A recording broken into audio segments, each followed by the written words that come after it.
بسم الله الرحمن الرحيم. طه ما أنزلنا عليك القرآن لتشقى إلا تذكرة لمن يخشى تنزيلا ممن خلق الأرض والسماوات العلى الرحمن على العرش استوى له ما في السماوات وما في الأرض وما بينهما وما تحت الثرى وإن تجهر بالقول فإنه يعلم السر وأخفى الله لا إله إلا هو له الأسماء الحسنى. وهل أتاك حديث موسى إذ رأى نارا فقال لأهلهم كثوا إني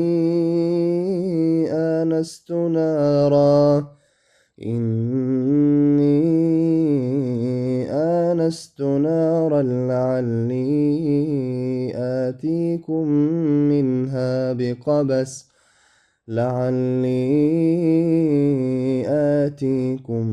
منها بقبس أو أجد على النار هدى فلما أتاها نودي يا موسى إني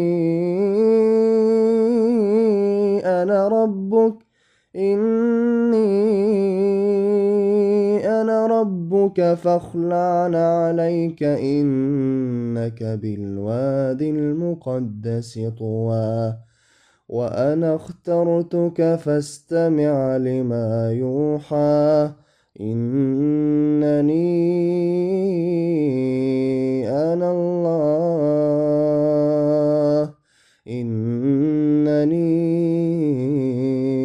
أنا الله لا إله إلا أنا فاعبدني وأقم الصلاة لذكري إن الساعة آتية أكاد أخفيها لتجزى كل نفس بما تسعى فلا يصدنك عنها من لا يؤمن بها واتبع هواه فتردى وما تلك بيمينك يا موسى قال هي عصاي أتوكأ عليها وأهش بها على غنمي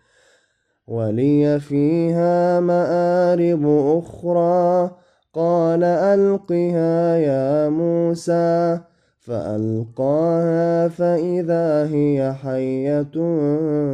تسعى قال خذها ولا تخف سنعيدها سيرتها الأولى واضمم يدك إلى جناحك تخرج بيضاء من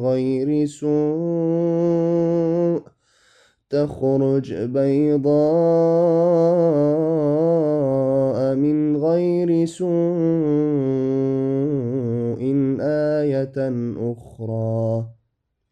لنريك من آياتنا الكبرى اذهب إلى فرعون إنه طغى قال رب اشرح لي صدري ويسر لي أمري واحلل عقدة من لساني يفقه قولي واجعل لي وزيرا من أهلي هارون أخي اشدد به أزري وأشركه في أمري كي نسبحك كثيرا ونذكرك كثيرا إنك كنت بنا بصيرا.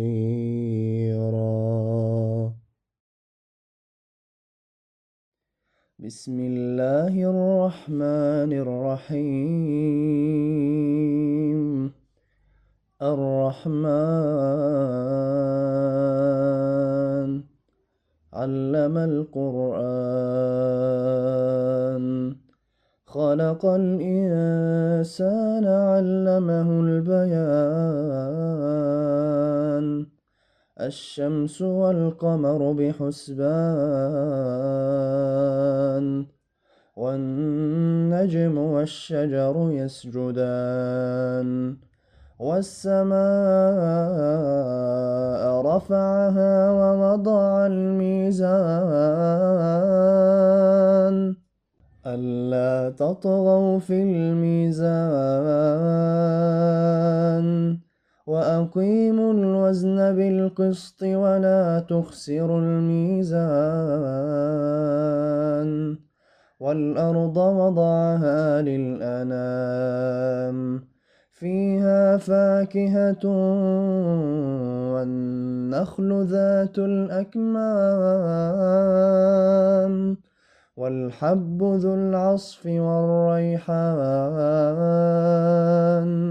فبأي آلاء ربكما تكذبان خلق الإنسان من صلصال كالفخار وخلق الجان من مارج من نار فبأي آلاء ربكما تكذبان رب المشرقين ورب المغربين فبأي آلاء ربكما تكذبان مرج البحرين يلتقيان بينهما برزخ لا يبغيان فبأي آلاء ربكما تكذبان يخرج منهما اللؤلؤ والمرجان فبأي آلاء ربكما تكذبان وله الجوار المنشآت في البحر كالأعلام فبأي آلاء ربكما تكذبان كل من عليها فان كل من عليها فان ويبقى وجه ربك ذو الجلال والإكرام فبأي آلاء ربكما تكذبان يسأله من في السماوات والأرض كل يوم هو في شأن فبأي آلاء ربكما تكذبان سنفرغ لكم أيها الثقلان فبأي آلاء ربكما تكذبان يا معشر الجن والإنس إن استطعتم أن تنفذوا من أقطار السماوات والأرض فانفذوا لا تنفذون إلا بسلطان. فبأي آلاء ربكما تكذبان يرسل عليكما شواظ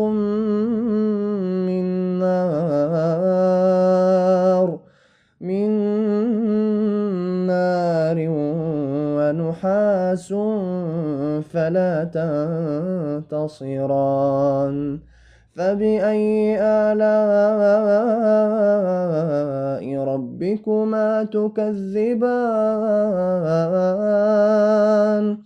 فإذا انشقت السماء فكانت وردة